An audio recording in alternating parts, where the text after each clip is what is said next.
Bien, chicos, vamos a empezar la clase, ¿sí? Vamos a completar, bueno, las obras que ya les comenté, ¿no? Las obras que faltan, ¿no? El siglo de oro, la narrativa barroca, ¿no? También vamos a entrar a literatura española del siglo XX con García Lorca, ¿no? Y terminamos con Pablo Neruda. Así que vamos a empezar. Este es el contenido de ahora, ¿no? Link Garcilaso de la Vega, perdón, el poeta español Garcilaso de la Vega, ¿no?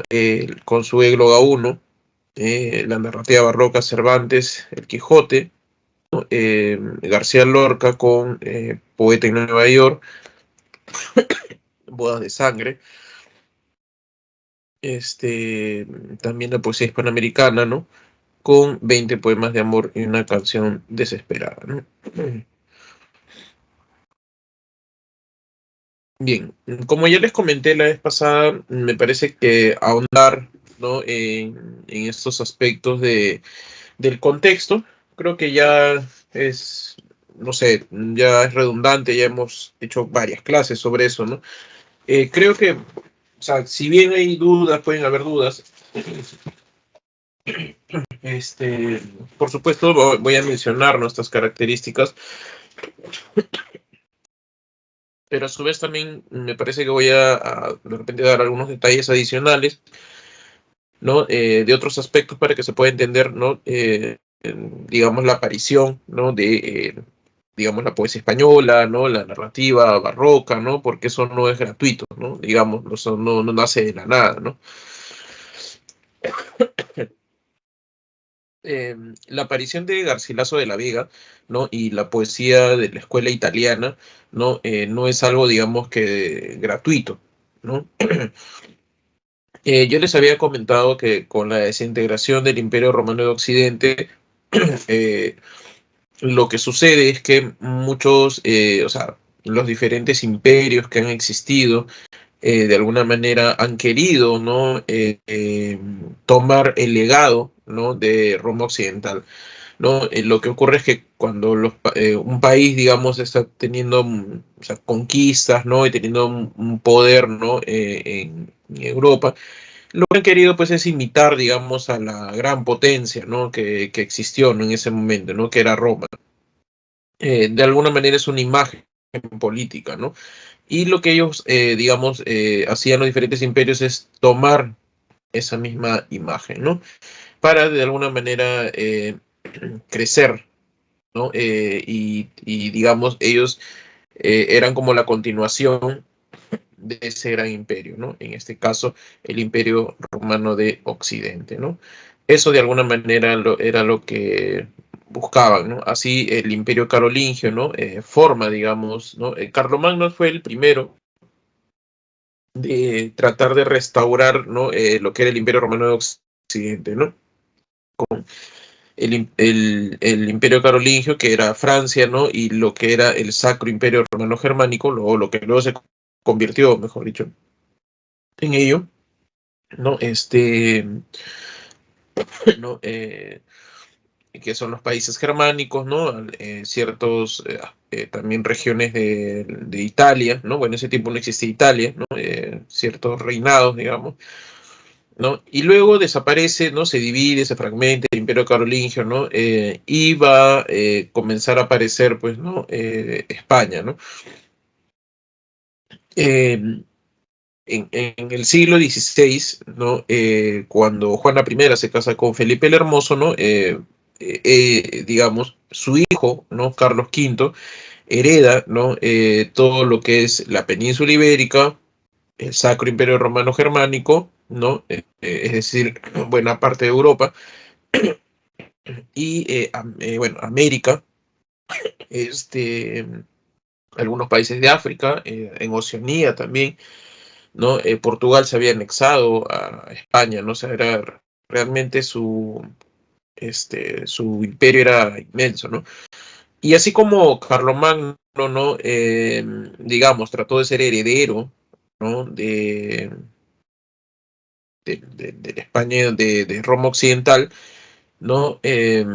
También como el Imperio Carolingio, ¿no? Trató de formar esa imagen, ¿no? Y recuperar ese legado, ¿no? De la Roma occidental. La España imperial, perdón, en el siglo XVI era, pues, ¿no? La representación, digamos, de la Roma occidental, ¿no? Entonces, para ello, digamos, ¿no? Comienzan a tener la influencia, ¿no? O a recuperar ese legado.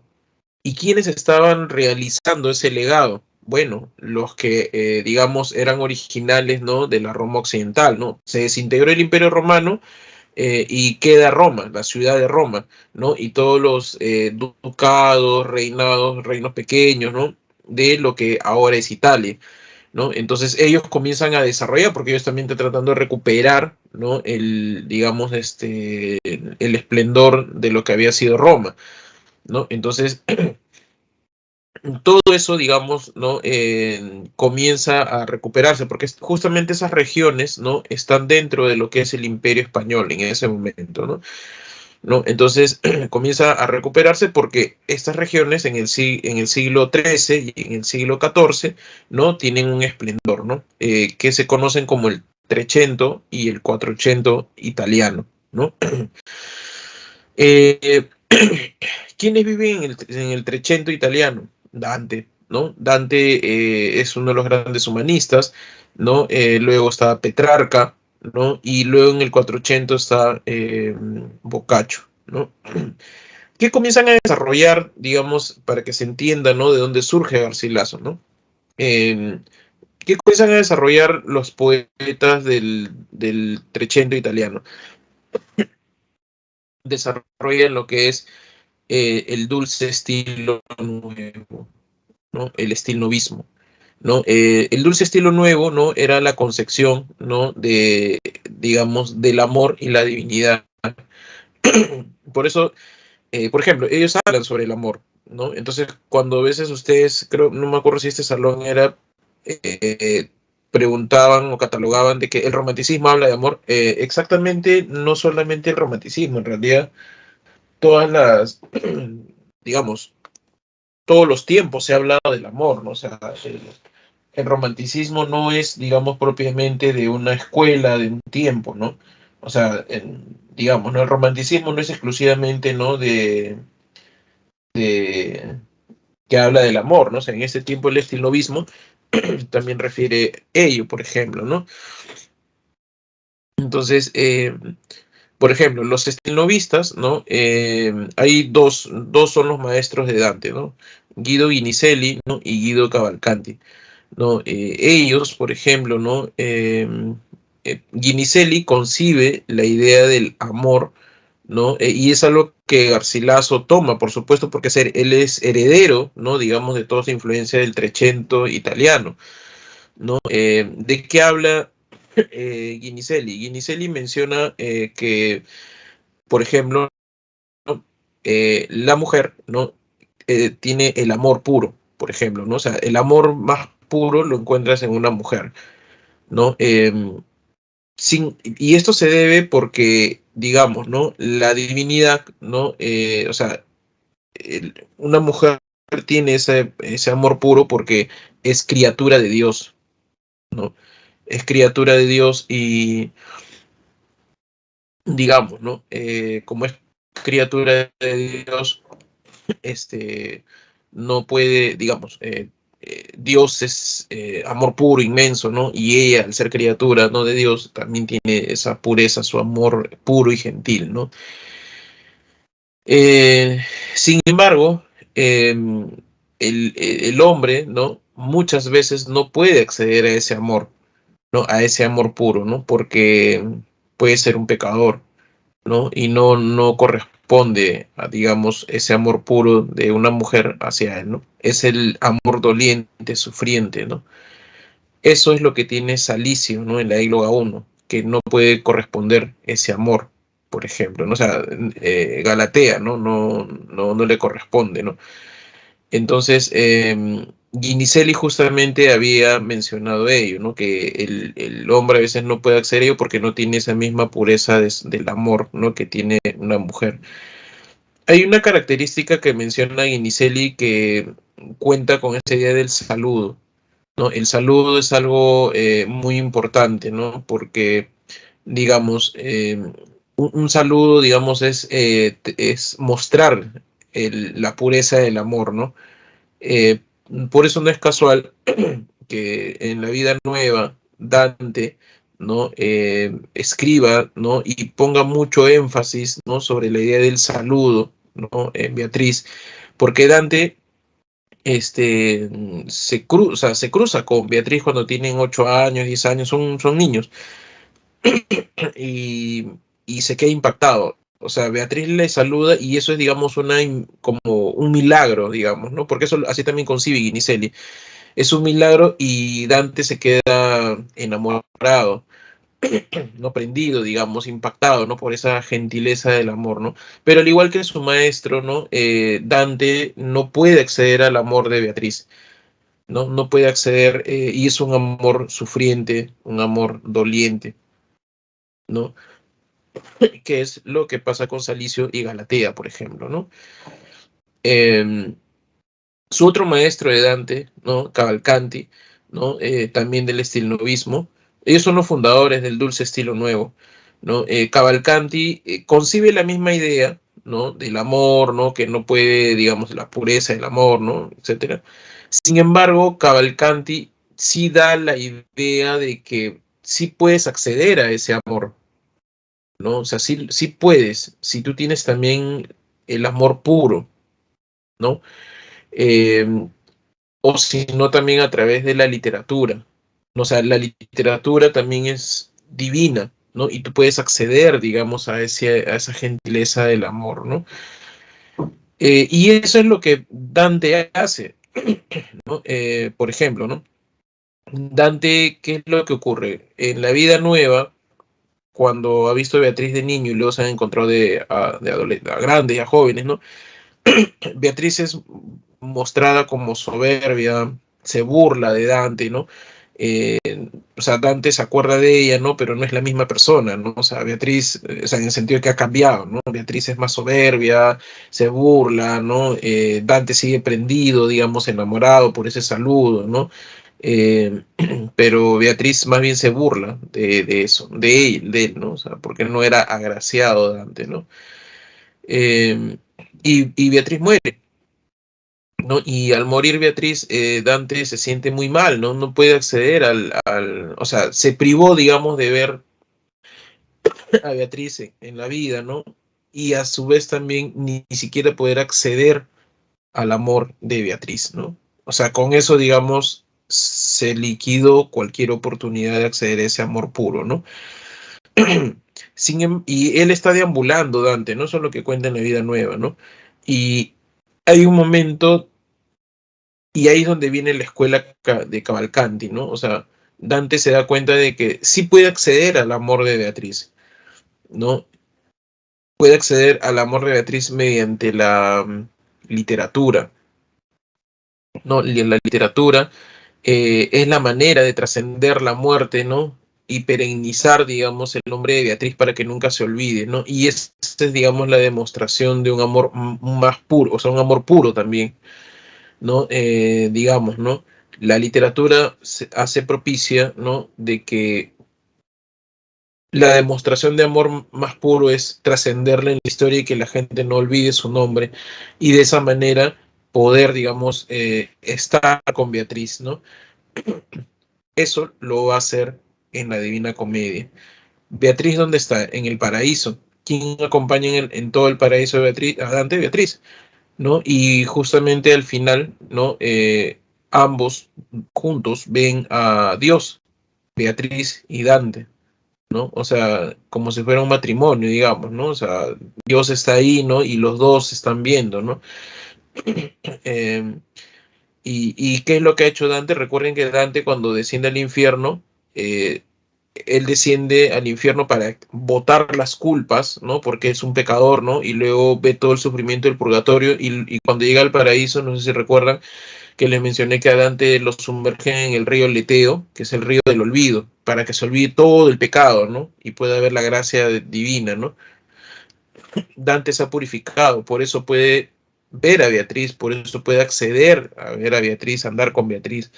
La literatura trascendió, no pudo estar con Beatriz digamos, en la vida, pero sí en la ficción, ¿no? Y su amor demostrado, digamos, es perennizarla por los siglos, ¿no? Eso es, digamos, lo que Cavalcanti, ¿no? Le deja a Dante, y Dante lo hace, digamos, en la Divina Comedia, ¿no? Eh, y eso es lo que tú encuentras también en Garcilaso de la Vega, ¿no? Nemoroso sale a cantar la muerte de la amada, ¿no? Por ejemplo, ¿no? Y la recuerda, ¿no? A través de... Es un amor que nunca será, ¿no? No es un sufrimiento total, digamos, ¿no? El canto de la muerte hacia Elisa, ¿no? Y la vida de Garcilaso, un poco que se parece a la de Dante y Beatriz, ¿no? Porque él, su musa inspiradora es Isabel Freire, ¿no? Y justamente él le canta, o sea, digamos, ¿no? Se compone, digamos, esta parte de la Égloga 1 cuando él estuvo enamorado de Isabel Freire. Isabel Freire no le correspondió tampoco, ¿no? Y cuando Isabel Freire, creo que al tener su quinto hijo con otra persona, me parece, muere, y Garcilaso se siente muy apenado, ¿no? Y después escribe la otra parte de la égloga, ¿no? La muerte de la amada, ¿no? Y qué es lo que está haciendo al final también, trascendiendo, ¿no? A Isabel Freire, ¿no? A través de estos nombres poéticos como es Galatea y Elisa, ¿no? Entonces, el amor es un tema, digamos, que en el Trecento se da, y que el poeta, ¿no? Está eh, desarrollando en ese aspecto, ¿no? Ahora, en cuanto al poema pastoril, ¿no? El poema pastoril es lo que desarrolla Garcilaso es algo que viene desde antiguo. Por supuesto viene del Trecento, ¿no? Pero es un desarrollo antiguo también.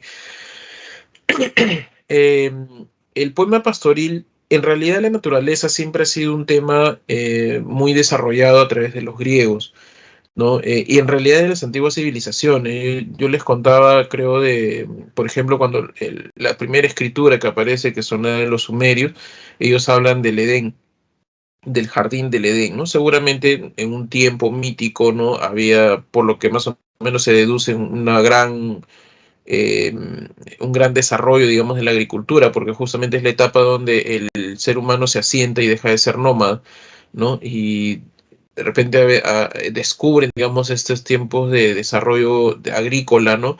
Y de pronto vienen sequías, ¿no? Y se trasladan los sumerios a otro lugar, ¿no? Y vienen los acadios, los conquistan, ¿no? Y entonces al parecer siempre hubo una nostalgia de la idea del Edén, del jardín, el paraíso, ¿no? Donde, digamos, hubo una gran agricultura, ¿no? Y desarrollo, y los sumerios lo trasladan a su mitología, ¿no? El jardín del Edén, ¿no? El paraíso, ¿no? Por supuesto, todo eso es, o sea, como lo muestran, es un mito, ¿no? Tal vez existió, ¿no? Digamos, ese aprovechamiento de la agricultura en un momento determinado, ¿no? Y bueno, y eso también los judíos lo toman luego, ¿no? Eh, y los griegos, ¿no? También le cantan a la naturaleza. Los griegos consideran que la naturaleza es divina, ¿no? También, por ejemplo, Hesíodo es un poeta como Homero, digamos, en los mismos tiempos, ¿no? Y Hesíodo canta la teogonía. La teogonía es el poema, digamos, que explica el origen del mundo, ¿no? Desde el caos, Urano, Gea, los titanes, ¿no? Los olímpicos, los dioses olímpicos y los primeros humanos, ¿no?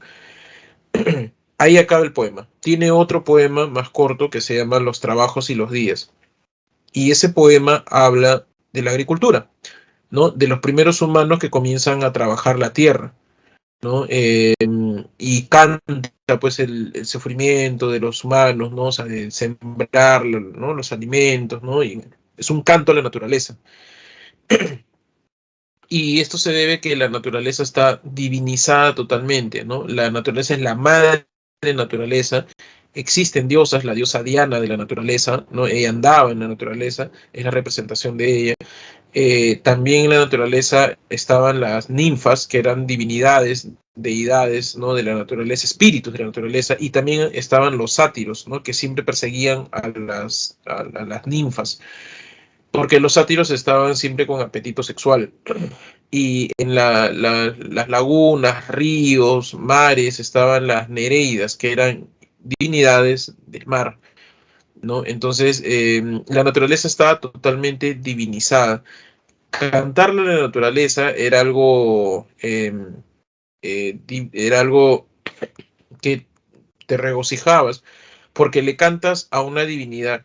Y eso era posible porque la poesía era, pues, digamos, algo divino, ¿no? ¿Se acuerdan? Les comenté que la poesía era algo que el dios Apolo le daba a las musas y las musas le daban a los poetas.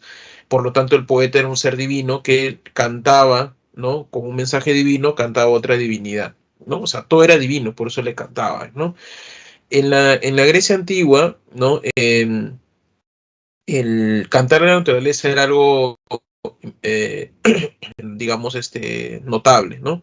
Pero ese canto, cantar en los bosques a veces resulta peligroso, ¿no? Entonces, lo que ellos comienzan a hacer es tener grandes jardines. Los jardines eran un sinónimo de estatus social, ¿no? Ojo, no estoy hablando de un jardín así, un jardín pequeño que tiene tus macetas, ¿no? No, jardín que podía tener, no sé, pues eran inmensos, ¿no? O sea, tenían hectáreas de jardines, ¿no? Que parecía un bosque en pequeño, ¿no? Entonces ellos cantaban, ¿no? O sea, justamente en favor de los dioses, ellos hacían sus jardines era como devolverle a la divinidad, ¿no? Mira, acá yo también hago un pequeño bosque, ¿no? Los jardines, y ahí yo te canto, ¿no?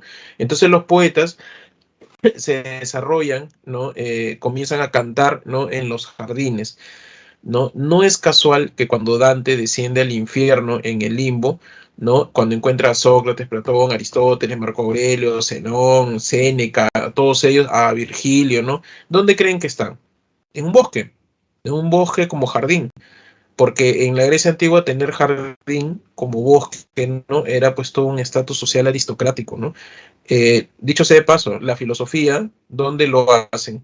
Lo hacen en los jardines, porque era tener un estatus, ¿no? O sea, Aristóteles, Platón, ¿dónde se desarrolla la academia de Platón? En jardines, ¿no? Los jardines de las casas de estos aristócratas, ¿no? Entonces ellos cantan, ¿no? En estos jardines, ¿no? O sea, los poetas cantan, digamos, este elogio, ¿no? A la divinidad, ¿no? Em, pero recuerden, ¿no? Que les había comentado que en los jardines habían divinidades, ¿no? Ninfas, que eran perseguidas por los sátiros, que buscaban el apetito sexual, ¿no? Y ellos no le correspondían. De ahí comienza a surgir la idea de este amor no correspondido, ¿no? Teócrito, que es uno de el poeta fundador, ¿no? De este tipo de poemas, ¿no? Teócrito canta, ¿no? El poema pastoril, ¿no? Es decir, el canto a la naturaleza, y cantaba justamente en los jardines, ¿no? Cantaban el amor no correspondido, ¿no? Pero en este caso, ¿no? Era un canto de amor no correspondido a los muchachos, a los jóvenes, ¿no? El poema, digamos, los poemas pastoriles originales son cantos, ¿no? De desamor, ¿no? Más o menos por lo que les decía de las ninfas y los sátiros, pero en este caso de ellos, ¿no? Las ninfas no correspondían a los sátiros. Bueno, acá los jóvenes no correspondían a los poetas, ¿no? Entonces era un tema de desamor, ¿no? Que comienzan a cantar ellos, ¿no? Teócrito, ¿no? Y eso es algo que luego se va a seguir desarrollando, porque eh, en Roma, Virgilio compone las bucólicas, ¿no? O sea, herencia griega, y comienza a desarrollar las bucólicas, que son poemas pastoriles cantados en la naturaleza, ¿no? Hacia las divinidades, el amor hacia la divinidad. Las geórgicas, ¿no? Son poemas pastoriles, ¿no? De Virgilio, que cantan a la naturaleza, ¿no? Y que canta el desamor, ¿no? También comienza a imponerse un estilo que también hay en Teócrito, como que es un diálogo a veces, ¿no? Son poemas como que alguien dice algo y la otra persona responde, ¿no? ¿No? O sea, así como el caso de Garcilaso de la Vega, ¿no? Eh, ¿No? Comienzan a hacer ello y también en las yórricas también se nota ello. Los griegos, ¿no?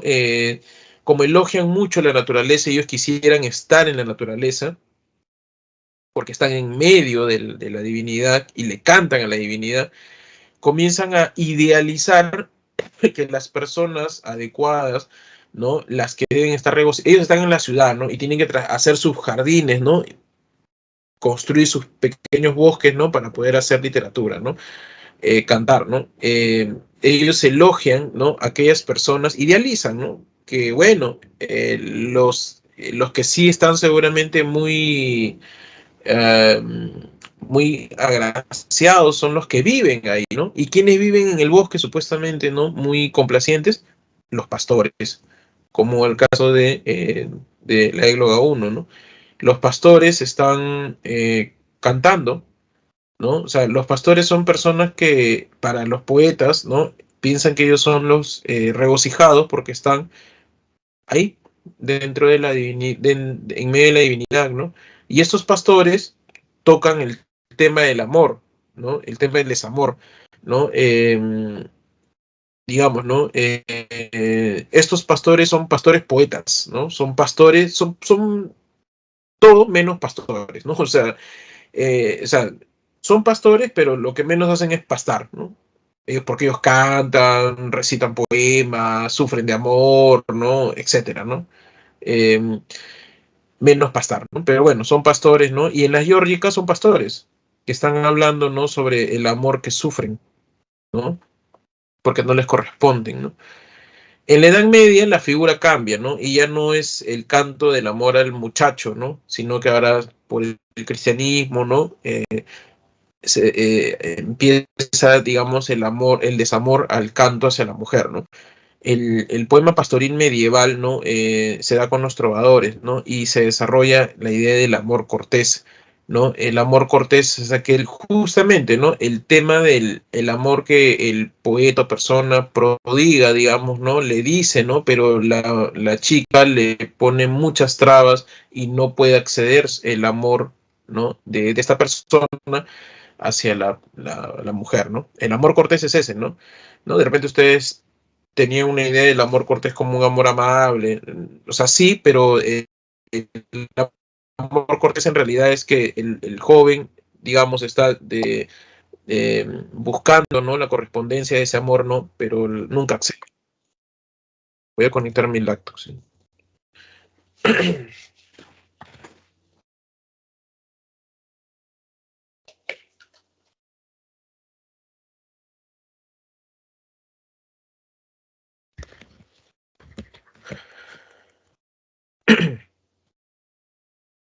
Ya.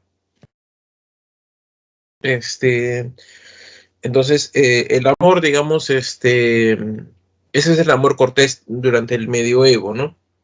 Y en el Trecento lo que hacen es desarrollar el amor doliente, el amor sufriente, con el estilnovismo. Y Petrarca tiene una obra, un poema pastoril también, que lamentablemente no está traducido, ¿no? Petrarca era un autor muy prolífico que escribía en latín. Lo único que tenemos de Petrarca, digamos, o lo más conocido, ¿no? No es lo único, lo más conocido es El Cancionero, ¿no? Este, um, y digamos, ¿no? Lo que hay, digamos, ahí es es este aspecto de su obra pastoril se llama Bucólica Carmen, así se llama, que es igual, dos pastores dialogan y que cantan el amor sufriente, ¿no? Eso, digamos, es lo que se encuentra, ¿no? Y eso lo desarrolla Petrarca. Y toda esa influencia del poema pastoril, ¿no? El poema pastoril de desamor que se canta pues en el campo, ¿no? Por pastores, poetas, es lo que tú vas a encontrar en Garcilaso de la Vega, ¿no?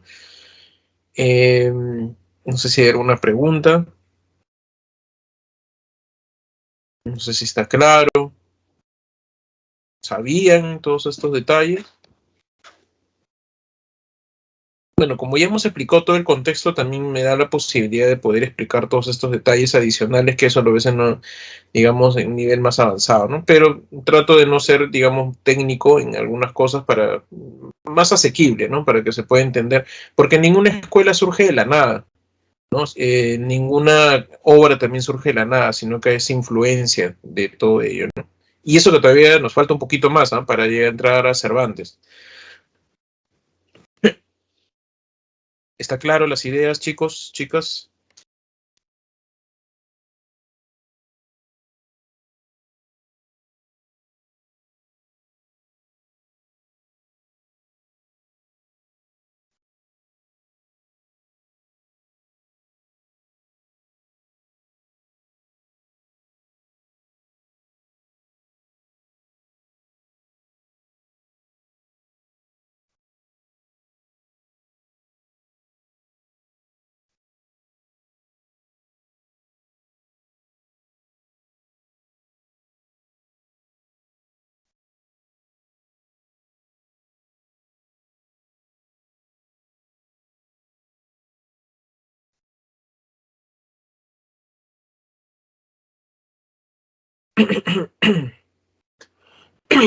A ver, acá hay unas preguntas. Dice, profesor, ¿por qué estamos retomando literatura española? Ya lo habíamos desarrollado en la semana.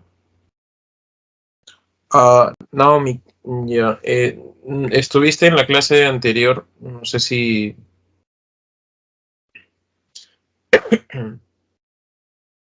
Mira, no sé si estabas en la clase anterior, pero bueno, en ese momento lo expliqué. Eh, el temario, ¿no? Que nosotros íbamos a desarrollar, ¿no? Nos avisaron, digamos, de un momento a otro.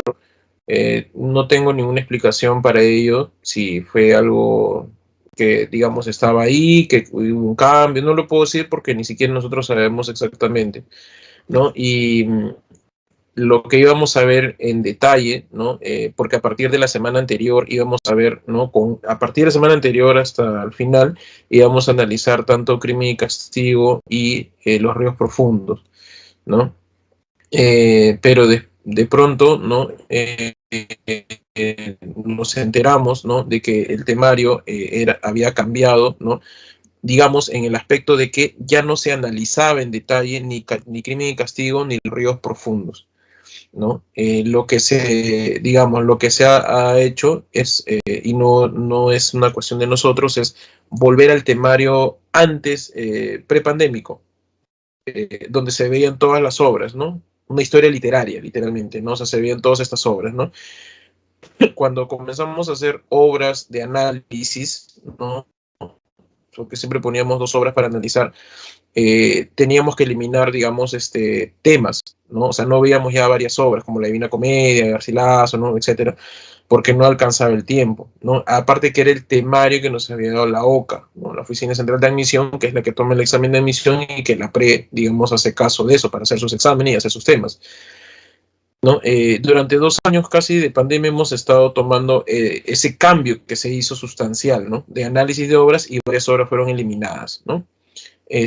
Pero se ha vuelto a lo anterior y ya no se analizan, digamos, en detalle, simplemente se ve de manera general, ¿no? Porque antes se hacía un análisis narratológico, ahora ya no, se analiza como estamos viendo ahora, ¿no? Sí, ¿no? General, ¿no? Y bueno, como les digo, yo solo dicto la clase, yo no tengo nada que ver ahí ni la plana en ese aspecto del cambio, ¿no? Y bueno, felizmente, ¿no? Nos enteramos, ¿no? Justo cuando íbamos a entrar al análisis, ¿no? Entonces, como íbamos a entrar al análisis y todo ese tiempo, digamos, es un tiempo que serán como 4 o 5 semanas más o menos. Para hacer ese análisis nosotros tuvimos que desechar muchas obras, ¿no? Y como nos hemos enterado justo cuando íbamos a analizar y digamos, se ha vuelto, digamos, ya no se analiza en detalle, y como sobra todo ese tiempo, tenemos que recuperar las obras que en un momento habíamos eliminado, porque es como que en este temario nuevo han vuelto todas las obras que en un momento se habían dejado de lado, ¿no? Entonces, por eso estas semanas, ¿no? Estamos retomando digamos, todas estas obras que se habían dejado de lado hace 2 años, ¿no? Porque ahora el temario te exige eso y ya no te pide un análisis narratológico, ¿no? Imagínense si nos hubiésemos enterado en la semana 8 o semana 9, ¿qué hubiésemos hecho? Imposible, ¿no? Bueno, eso lo expliqué la semana anterior, Naomi, no sé si no estabas en clase.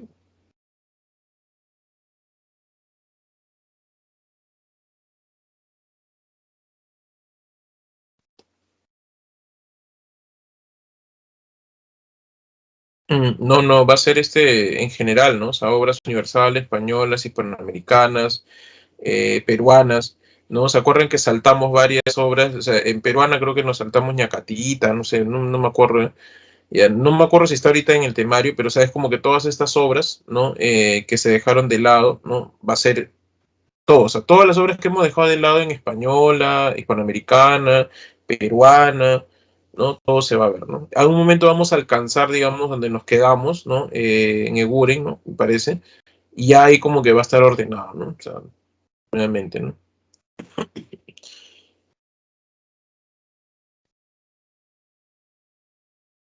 El temario es el temario actual, el temario es el que ustedes tienen. El temario que ustedes siguen es el temario que ustedes tienen actualmente. El temario que ustedes tienen, no tienen que revisarlo, es el temario que estamos desarrollando ahora, ¿no? Ujú. O sea, no se elimina nada porque, digamos, eso nuevo que se iba a hacer, nunca lo hicimos, ¿no? O sea, ese análisis de obras nunca se hizo, ¿no? Porque ya no está en el temario. No sé si me dejo entender. El temario que ustedes tienen es el temario que justamente es el que estamos desarrollando, es el que nos hemos enterado, ¿no? Entonces no hay que eliminar nada porque no se hizo, digamos, eso que que se ha eliminado, ¿no? O sea, ¿cómo se va a eliminar algo que nunca se hizo? Ajá, sí, Cassandra, son los mismos temas. Sí, son los mismos temas, igual. No, son los mismos temas. No, por eso, justamente, ¿no? Este, insisto, ¿no? O sea, es mejor que haya surgido justo cuando íbamos a hacer esto que se ha eliminado, digamos, ¿no? El análisis narratológico. Por eso les decía, ¿no? O sea, ¿qué vamos a eliminar si no lo hemos hecho? ¿No? Justo íbamos a empezar eso y nos enteramos 2 días antes. Y se ha vuelto a hacer todo este material, ¿no? Y entonces, como se sobran las semanas, se ha eliminado, digamos, esto narratológico que no habíamos hecho, eh, entonces se tiene que recuperar todas las obras que se habían dejado de lado, ¿no? Hace 2 años, ¿no? Porque ese es el temario que se ha puesto nuevamente. Para que me entiendan, el temario que ustedes tienen en la actualidad es el temario que siempre habíamos manejado antes. Es como que se ha vuelto, ¿no? O sea, hace 2 años, durante muchos años había un temario específico, ¿no? El que estamos viendo ahora, ¿no? Entró la pandemia y se hizo otro temario, ¿no? También por unas cuestiones de la pandemia, ¿no? Se cambió el temario de análisis de obras, ¿no? No sé por qué, no me pregunten por qué, es una cuestión que escapa de mis manos. Entonces, durante 2 años justamente se hizo eso. Ya, ahora, retorno a clase presencial, no sé qué, por qué, hemos vuelto al temario prepandémico, ¿no? Así como que estamos volviendo a la normalidad antes de la pandemia, ¿no? Entre comillas, ¿no? Ya dentro de, espero pronto, ¿no? Ya, igualito ya hemos vuelto, ¿no? Al temario anterior, ¿no? El problema es que nosotros nos hemos enterado a mitad de camino y no es una culpa de nosotros, ¿no? Y no tengo por qué echarle la culpa a nadie, ni a la pre, ni nada. Es una cuestión que ni siquiera yo sé muy bien, ¿no? Nos dijeron, tienes que retomar esto y bueno, tengo que hacer caso, ¿no? Todos en realidad, no todos los de la plana, ¿no?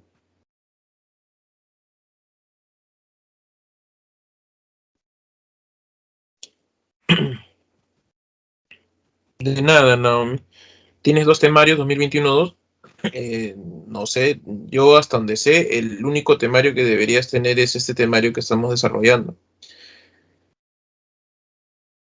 Lo que pasa es que este temario está en el prospecto de admisión, ¿no? Nosotros nos regimos al prospecto de admisión. Creo que eso me faltó decir, ¿no? Ajá, Cassandra. Ujú. Sí, y el único temario que nosotros nos guiamos y el que ustedes deben tener es el del prospecto de admisión. Mm, si de repente en un inicio acá les dieron algo y después le están dando, justamente es esto, pues, lo que les estoy comentando. ¿No? Lo que pasa es que ya hay chicos y chicas que tienen sus prospectos y el prospecto está ahí, está, digamos, los temas que estamos desarrollando, ¿no? En el 2021 examen, te comento que hubo 3 exámenes.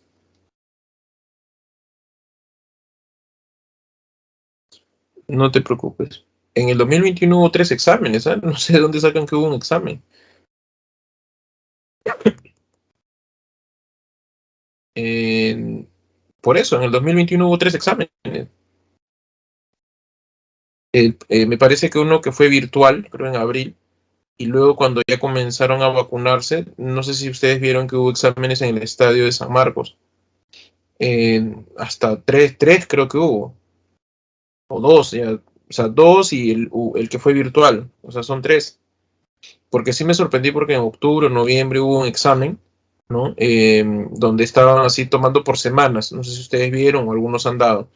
Y luego, un mes después, también me sorprendí porque hubo otro examen, igual, tomado por semanas. ¿Por qué les digo que me sorprendí? Porque yo como docente de la Facultad de Letras y acá yo, sinceramente, yo no estoy informado sobre la fecha de exámenes, ¿no? Eso ya, sinceramente yo no sé de eso, ¿no? O sea, eso también les va a ocurrir a ustedes cuando ingresan a la universidad, ya no, ya te pierdes esta de las fechas de exámenes, ¿no? O sea, los profesores de la facultad tampoco estamos muy al tanto, digamos, de- de las fechas, de esas cosas. Lo que único que sé es que sí me sorprendí que hayan 3 exámenes, ¿no? El 1 de abril, que fue virtual, ¿no? Por toda la pandemia todavía, y también, y 2 exámenes, digamos, entre octubre y noviembre, me parece, o septiembre, noviembre, no sé.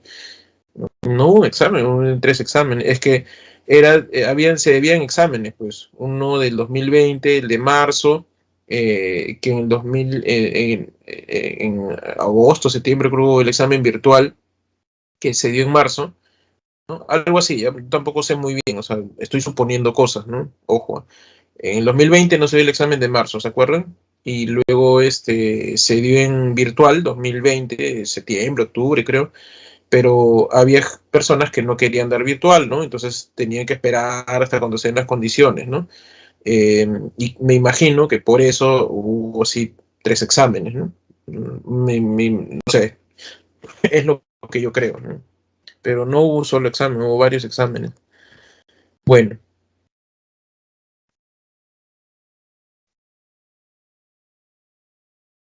ajá. 2021, sí, pues por eso te digo, o sea, son 2 exámenes físicamente, porque sí recuerdo que el estadio de San Marcos estuvo, ¿no? Incluso creo que hasta hubo un partido, un concierto, no me acuerdo, no, partido, creo, concierto, no, que estaban ahí las bancas, se veía, ¿no? Y bueno, y el virtual que fue en abril, me parece. O sea, pero bueno, este, y bueno, además volviendo a los temas, el aspecto de la escuela italiana del Trecento, ¿no? Los italianos son los fundadores, digamos, de todas estas características, ¿no? Eh, Porque no solamente desarrollan toda esta temática que les estoy mencionando, y los italianos, lo que desarrolla Petrarca, el poema pastoril, la idea del amor, ¿no? Y todo este tipo de cosas se combinan porque ellos son herederos, ellos son herederos naturales de Roma, pues, ¿no? Porque justamente está la ciudad de Roma ahí, ¿no? Y toman todo este legado, ¿no? Y los españoles, al hacer el imperio español, ¿no? Toman este legado, ¿no? Y están con esta idea de retomar, ¿no? La Roma occidental, ¿no? Los italianos desarrollan diferentes formas estróficas. Las estrofas son, digamos, ¿no? La agrupación de versos, ¿no? El soneto es una forma estrófica, ¿no? Que contiene 2 cuartetos y 2 tercetos, ¿no? 2 cuartetos, 2 tercetos conforman un soneto. El soneto tiene 14 versos, ¿no? Son 14 versos, ¿no? Y cada verso, ¿no? Contiene 11 sílabas métricas, ¿no? Este es el verso itálico, ¿no? El verso por excelencia de Italia, ¿no? O sea, de 11 sílabas métricas, ¿no? También está la octava real, ¿no? Digamos, ¿no? La octava real también es una forma estrófica de 8 versos, ¿no? Digamos, ¿no? Tiene 8 versos de 11 sílabas métricas, ¿no? Y lo desarrolla Garcilaso, ¿no? El poeta español Garcilaso tiene pocas obras, ¿no? Tiene las tres églogas, me parece que unas 5 octavas reales, por ahí unos sonetos, unas epístolas, y no hay más, ¿no? El terceto, ¿no? También es una forma estrófica italiana, ¿no? Que tiene 3 versos. La Divina Comedia está escrita, ¿no? En tercetos, ¿no? La Divina Comedia está escrita en tercetos. Y por supuesto tiene 11 sílabas métricas. Y la lira es una forma estrófica de 5 versos, ¿no? Este sí varía, ¿no? El primero es de 7, el otro es de 11, 7, 7 y 11, ¿no? Digamos, lo que tienes que aprender es que es de 5 versos, ¿no? Y por supuesto, no todos son de 11 sílabas métricas. Si recuerdas esos detalles, no vas a fallar en el examen, ¿no? O sea, porque te pueden poner como alternativa, la lira, ¿no? Tiene todos sus versos de 11 versos, no, o sea, de 11 sílabas, perdón, no. O sea, 7 11 7 7 11, ¿no? Al menos debes saber que no todos son, tanto soneto, terceto, cuarteto, lira, perdón, soneto, terceto, cuarteto, octava real, ¿no? Todos ellos son de 11 sílabas métricas,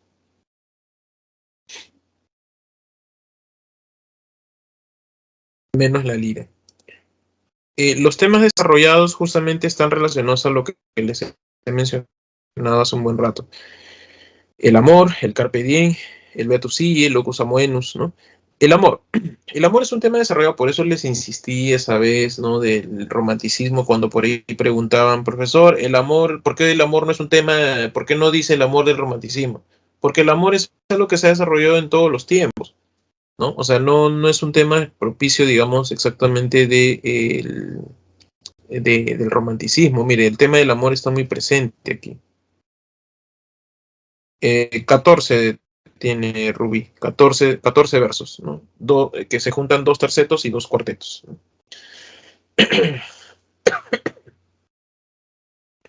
Este, el amor, ¿no? El amor eh, que se desarrolla aquí es el amor platónico, ¿no?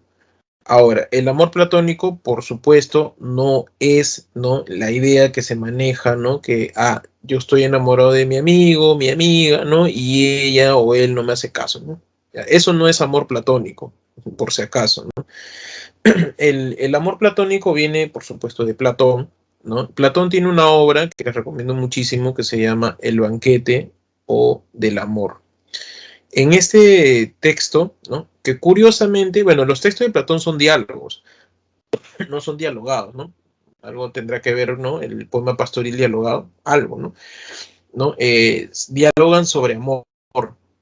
Es un almuerzo, ¿no? El banquete, por eso se llama, ¿no? Y llegan varias personas, ¿no? Entre ellos Sócrates, ¿no? Y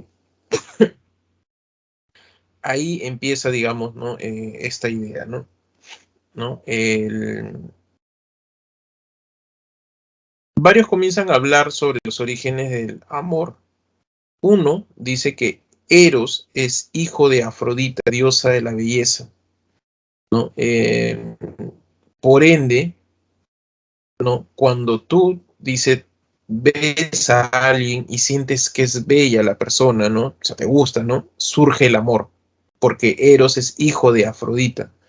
Por eso tú ves a una persona bella y te enamoras, surge el amor, ¿no?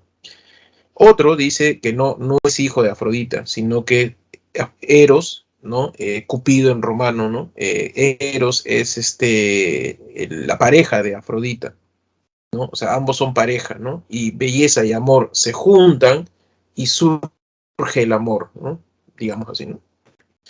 Eh, por ende, cuando tú te enamoras, ¿no? Tú ves a tu pareja bella, así no lo sea, pero es bella para ti.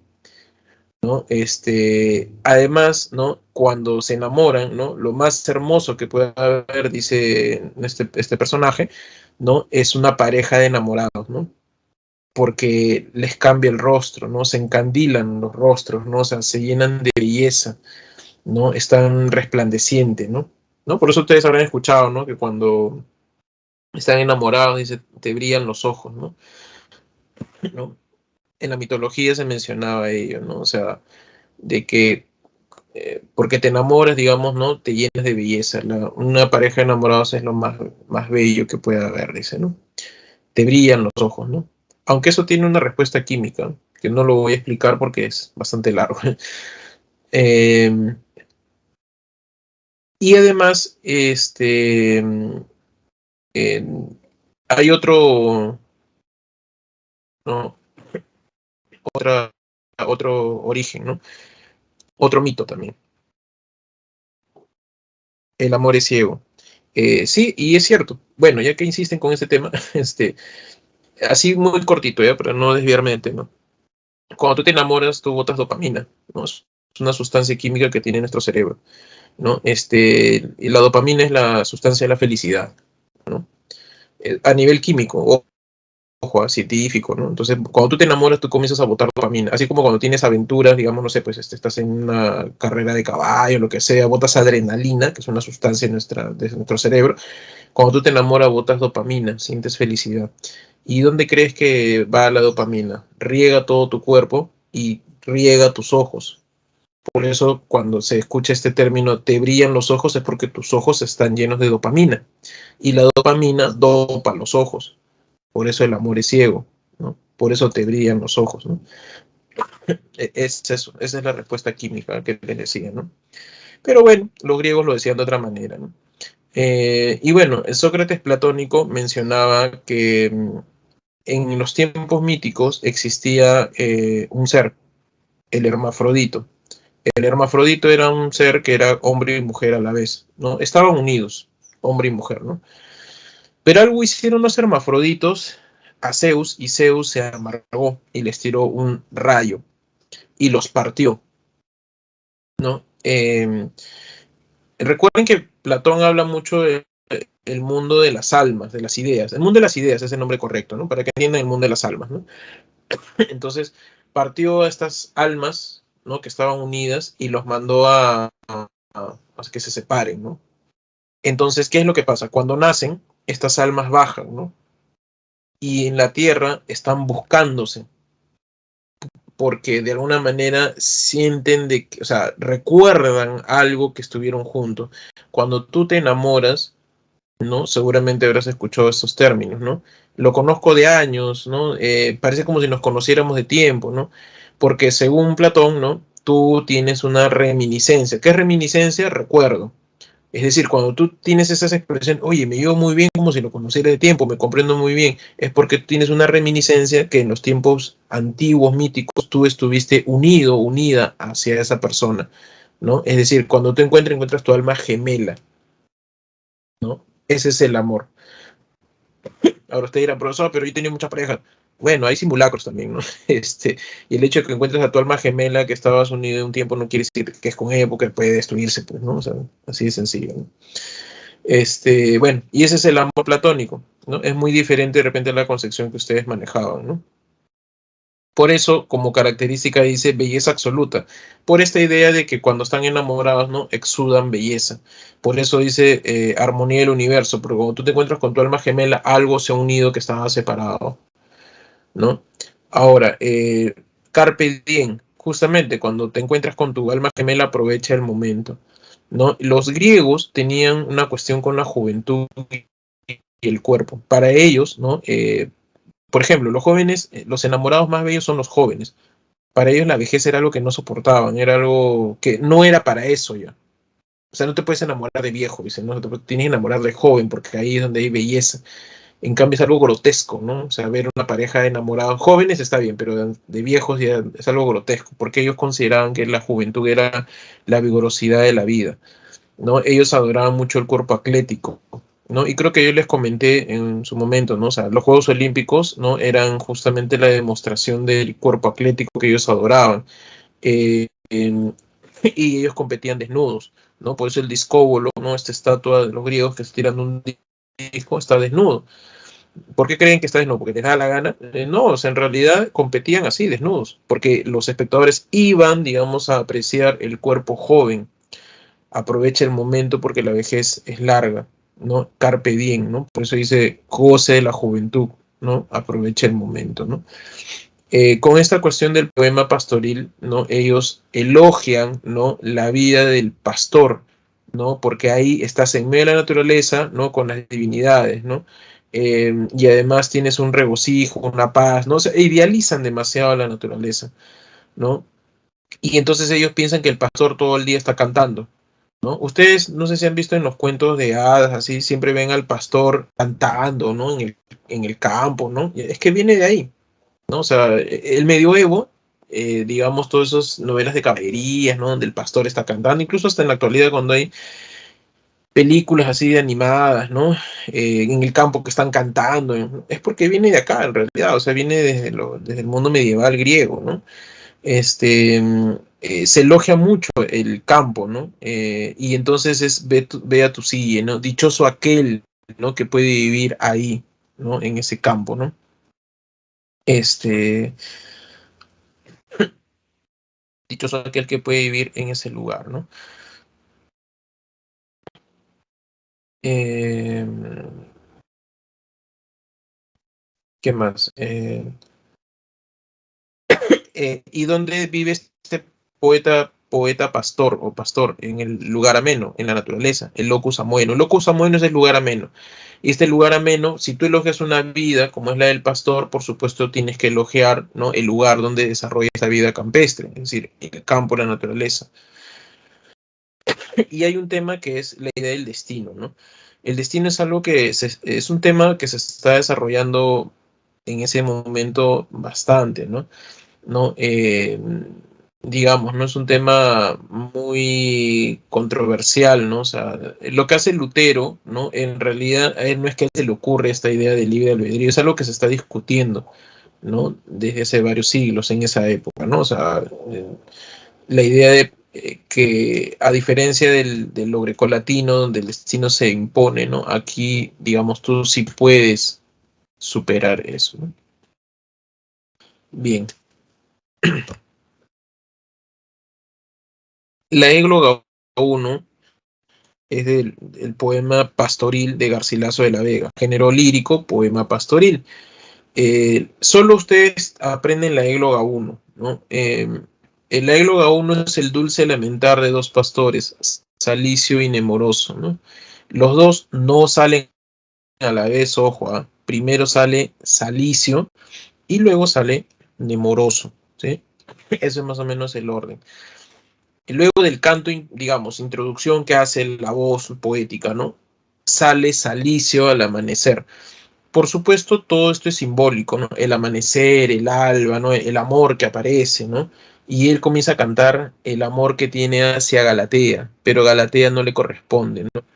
Entonces sale al amanecer, el inicio de un nuevo día, pero el amor es no correspondido a Galatea. Los nombres son poéticos. Galatea es nombre de musa, igual que Elisa. Nemoroso se refiere a relativo al campo, ¿no? Más o menos creo que es frondoso, si mal no recuerdo. Y Salicio es algo que no me acuerdo. A ver, a buscar. Porque todos son nombres poéticos, ¿eh? A ver, déjenme buscar.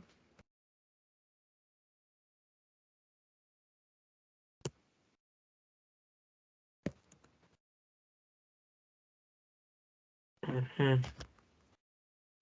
Ah, ya ven. Bueno, me imagino que derive de salícacio, ¿no? Salícacio está relativo a un árbol, ¿no? Salicio, ¿no? Más o menos. A ver, déjeme buscar algo más. Ujú. Sí, relativo al árbol también es salicio. Nemoroso sí es frondoso. Bueno, y cante el amor no correspondido de la dulce Galatea, ¿no? Por ende, ¿no? Él dice versos como Galatea, eres más dura que el mármol a mis quejas, ¿no? O Galatea, ¿no? Eh, luego, digamos, se oculta Salicio y sale Nemoroso, ¿no? Nemoroso sale al atardecer, ¿no? En el crepúsculo, cuando se acaba el día.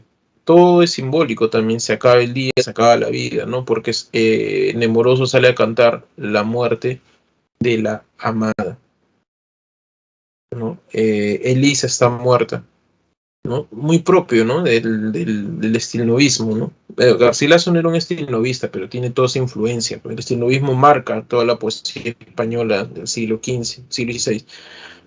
Está muerta, ¿no? Y canta pues ese dolor, ¿no? Sufriente, ¿no? Y se oculta, ¿no? Nemoroso. Ahí acaba la égloga 1. Es un poema, ¿no? Corto.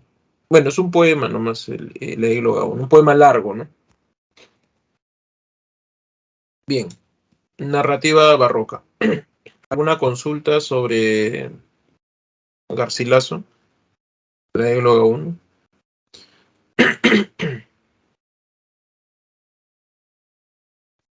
Ok. Cervantes, ¿no? Fue, bueno, es un autor extraordinario. Yo dicté un seminario en la Facultad de Letras sobre Cervantes. Realmente estudiar en detalle es impresionante. Cervantes es uno de esos autores genios, ¿no? Que pocas veces aparece.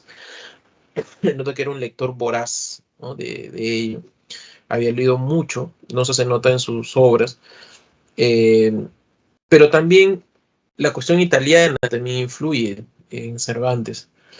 Eh, Cervantes eh, viaja a Italia antes de publicar sus obras. Él está en Italia. Ese viaje le cambia la vida, porque regresa y comienza a escribir y le dedica incluso a un cortesano de Italia, ¿no? Su primera novela. ¿Cómo crees que se llama la novela? Si te estoy hablando del poema pastoril. Es una novela, ¿no? Pero te mencionó todo de la novela pastoril. El título tiene una relación con eso. Su primera novela se llama La Galatea, ¿no? Y es una novela pastoril. Lo que pasa es que en el siglo XIII, con el poema pastoril desarrollándose, de pronto, como les digo, el Trecento italiano es impresionante, ¿no? O sea, desarrollan toda esa cultura, ¿no? Y a su vez también comienzan a desarrollar algo que se denomina como novela pastoril. La novela pastoril, ¿no? Es una evolución, digamos, del poema pastoril. O sea, ese mismo tema, pastores que sufren de amor, pero esta vez eh, narrado, ¿no? Narrado. O sea, una aventura, pero igual de poetas que sufren, pastores que sufren de amor, pero es narrado, ¿no? Aparece una obra que se llama Arcadia, ¿no? Que es de Sannazaro, ¿no? El autor italiano. Y luego eso se desarrolla en el Trecento y España, a partir del 1500, ¿no? Hacia 1535 más o menos, hay todo un boom de la novela pastoril, así como la poesía pastoril, ¿no? Se desarrolla por el Trecento, también se desarrolla la novela pastoril en España, y todo un boom, ¿eh? Yo registré, porque, digamos, una lista oficial más o menos son como 35 novelas, más o menos, en ese momento. Ustedes dirán, pues, no, pero son pocos. Estamos hablando del siglo XVI, donde no hay imprenta todavía, o sea, o se ha desarrollado la imprenta, pero no es algo masivo, ¿no? O sea, cuesta cada libro, ¿no? O sea, imprimirlo, ¿no? 35 novelas en 35 años, o 40, creo que son 40 novelas, o sea, es bastante, ¿no? Para esos años. Entonces se desarrollan novelas pastoriles. Temática, la naturaleza, pastores, poetas, ¿no? Hay mucha mitología grecolatina que aparece, ¿no? En una forma culta, ¿no? Pero ya en el siglo, a partir del año 35 aproximadamente, el poema pastoril comienza a decaer, porque España está teniendo justamente una crisis económica y social. Y entonces el poema pastoril de alguna manera desarrollaba una temática que a veces como que evadía la realidad, ¿no? Porque como se referían al mundo grecolatino, ¿no? Y mucha gente comienza a ver, oye, pero no hablas de lo que está ocurriendo, ¿no? Y comienza a surgir la novela picaresca, ¿no? En contraposición de la novela pastoril. ¿Y de dónde crees que surge la novela picaresca? O sea, ¿cuáles son sus orígenes? Por supuesto que lo vimos españoles, pero recuerda al de Camerón. El de Camerón tiene mucha influencia también en la novela española, porque las novelas picarescas son historias, pues así, digamos, pícaras, ¿no? De burla, ¿no? De cuestiones lujuriosas, ¿no? Etcétera. También en el de Camerón, ¿no? Que de Boccaccio, ¿no? Digamos, el marco referencial está en una peste, la peste negra, ¿no? Y 10 muchachos se refugian en una casa, están en cuarentena, ¿no? Y ellos son 7 hombres, 3 mujeres y comienzan a contar historias. Cada uno va a contar 10 historias por 10 días, ¿no? Y cada uno cuenta, ¿no? Y son historias pues lúdicas, curiosas, ¿no? Pícaras, ¿no? Eso aparece en la novela picaresca, ¿no? Y luego va a influenciar también algo en Cervantes, ¿no? Pero bueno, la novela picaresca surge en contraposición de la novela pastoril. Una de las novelas tardías pastoriles es la de Cervantes, porque él lo publica en 1581, 82 por ahí, la Galatea. ¿Y de qué crees que habla la Galatea? Dos pastores, ¿no? Uno se llama Elicio, ¿no? Parecido a Salicio, ¿no? Elicio, y el otro se llama Erastro. ¿Y de quiénes creen que están enamorados Elicio y Erastro? De Galatea, ¿no? Galatea, Erastro no le va a corresponder, o sea, Erastro está enamorado de Galatea, pero Galatea ni caso le hace. En cambio, a Elicio sí, sí, digamos, ¿no? Le gusta, pero tampoco le corresponde, porque nunca están con Galatea en toda la obra. Este, y bueno, y se desarrolla en el campo, ¿no? O sea, lo interesante de la Galatea es, lo que pasa es que Cervantes en sus 3 novelas, ¿no? La Galatea, El Quijote y los trabajos de Persiles y Sigismunda, tiene esta estructura que tiene el de Camerón. O sea, hay una historia, en la Galatea es la historia de Elicio y Erastro enamorados de Galatea, ¿no? Y ellos están caminando por el bosque y aparecen personajes que comienzan a contar historias. Entonces el texto, aparte de eso, que es la historia de Elicio y Erastro con Galatea, personajes te cuentan múltiples cuentos, o sea, unos 10, 12 cuentos en promedio, como ocurre en el de Camerón, ¿no? Los jóvenes que están atrapados, se refugian, perdón, y comienzan a contar historias, ¿no? El Quijote es la historia del Quijote, pero también están las historias de los personajes, comienzan a contar cuentos. Y en los trabajos de Persiles y Sigismunda también. O sea, es la misma estructura, para que se den cuenta, ¿no? De dónde viene toda esta influencia. De hecho, el viaje de Cervantes a Italia lo influencia bastante, ¿no? Tanto del 300 y el 400, ¿no? Bueno, Cervantes publica la Galatea, tiene buena recepción, pero pasan 20 años aproximadamente, ¿no? Y Cervantes publica El Quijote, ¿no? El Quijote, ¿no? Género épico, especie de novela barroca, ¿no? Publica, digamos, ¿no? Esta novela, la primera parte, ¿no? Que habla de las dos salidas del Quijote. De alguna manera es una crítica, así como la novela picaresca, ¿no? Trae abajo la novela pastoril, que era culta.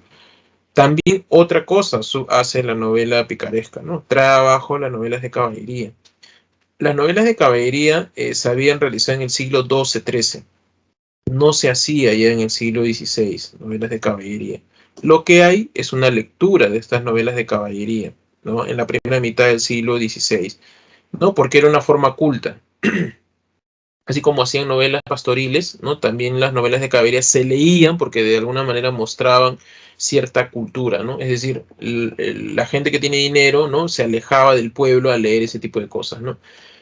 Y en el Quijote hay esa crítica, ¿no? Alonso Quijano, encerrado en su casa, ha leído muchas novelas de caballería y por eso está encerrado en su mundo aristocrático, digamos, ¿no? Y culto, y cuando sale al pueblo, está en otro mundo, ¿no? O sea, no corresponde con lo que está ocurriendo en España, ¿no?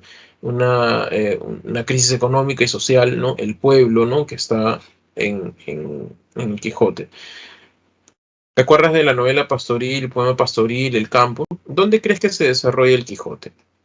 El Quijote está en el campo. El Quijote, los dos tomos se mueven dentro del campo. Quijote nunca está en la ciudad, ojo, siempre está en el campo, propio de la novela pastoril, pues, ¿no? O sea, hay cierta influencia, ¿no? De la novela pastoril, del poema pastoril, ¿no? Recuerden que Cervantes fue poeta también, ¿no? Entonces, y era un gran lector de poesía, porque en la Galatea hay todo un poema extenso de 30 páginas, ¿no? Y el tema del amor, ¿no? Que también trata en la Galatea, ¿no? Bueno, y aquí, la primera parte, Alonso Quijano sale, ¿no? Pierde la razón y sale a buscar, a tratar de encontrar ese mundo que él ha leído en los libros de caballería, ¿no? Sale a la realidad, la cual es chocante, porque no es lo que él ha leído, ¿no? Pero él trata de implantar su realidad. Él es un justiciero idealista, ¿no? Como todo caballero, en el siglo XII, XIII, ¿no? Tiene que ser bendecido, ¿no? Él vivía con su sobrina le dice al pueblo que su tío perdió la razón, así que háganle caso nomás, ¿no? El Quijote, antes de hacer sus buenas acciones, tiene que ser bendecido como caballero, entonces va a una primera venta, una primera posada. La posada, bueno, pues, ahí se encuentran con personas, ¿no? Y estos, como ya saben que está desquiciado, lo bendicen con un palo de escoba, ¿no? ¿No? O sea, en la antigüedad eran bendecidos, en medioevo eran bendecidos por el rey, ¿no? Con una espada, ¿no? ¿No? Acá en el hombro, ¿no? Pero ahora simplemente es eh, bendecidos, bendecido con un palo de escoba, ¿no? Como caballero, ahora va a realizar su primera acción. En medio del bosque, ¿no? Encuentra al campesino azotado, ¿no? Él ve a su manera el mundo, ¿no? Un amo está dándole latigazos a uno de sus criados porque ha robado. Entonces, pero el Quijote no ve eso y piensa que ninguna persona debe ser castigada o agarrada a latigazos de esa manera. Le quita el látigo y lo agarra a latigazos al amo, ¿no? Entonces, y lo deja escapar, ¿no? O sea, él cree que ha hecho bien. Luego sigue su camino, ¿no? Y se encuentra con los mercaderes en medio del bosque también. Estos mercaderes, el Quijote se acerca y escucha que ellos están diciendo que no pueden trasladar, digamos, cierta mercadería. Y él piensa que necesitan ayuda, ¿no? Y, y entonces los mercaderes son contrabandistas, ¿no? Le dicen que se vaya, ¿no? Y él no hace caso, ¿no? Y coge, digamos, algo, ¿no? Y lo agarran a palazos, ¿no? Ahí, a palazos, lo dejan medio moribundo, ¿no? En medio del bosque, ¿no? Para su suerte, un amigo, ¿no? Lo encuentra, lo reconoce totalmente golpeado, ¿no? Y lo recoge y un vecino, lo lleva a casa, ¿no? Fin de la primera salida del Quijote. Cuando vuelve a su casa, ¿no? O retornan a casa, llegan el cura y el barbero. El cura y el barbero son dos amigos del Quijote, ¿no? Y entonces le preguntan a su sobrina el Quijote por qué ha ocurrido todo esto. Y la sobrina le dice que estos libros por la biblioteca le han hecho desquiciar, ¿no? Así que, digamos, ¿no? Tienen esos malditos libros, consideran que había un espíritu, pues, en los libros, ¿no? Que toma la mente de las personas, ¿no? Entonces lo que hacen es quemar la biblioteca del Quijote, ¿no? Se produce la quema de la biblioteca y comienzan a tirar los libros, pero acá comienza a ocurrir algo interesante. Tiran los libros, el barbero, que es el que no tiene cultura, está tirando los libros, pero el cura sí. Entonces el barbero va a tirar un libro que es llamado La Galatea, ¿no? Que te comenté hace un rato, y el cura le dice, no tires ese libro. Y dice, ¿por qué?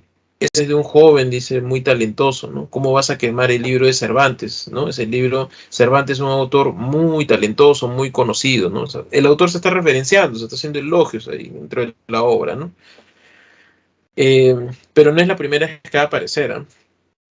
Bueno, eh, terminada de quemar la biblioteca, hay libros que no queman, ¿no? Pero bueno, el Quijote se recupera y esta vez va a salir acompañado de Sancho Panza, ¿no?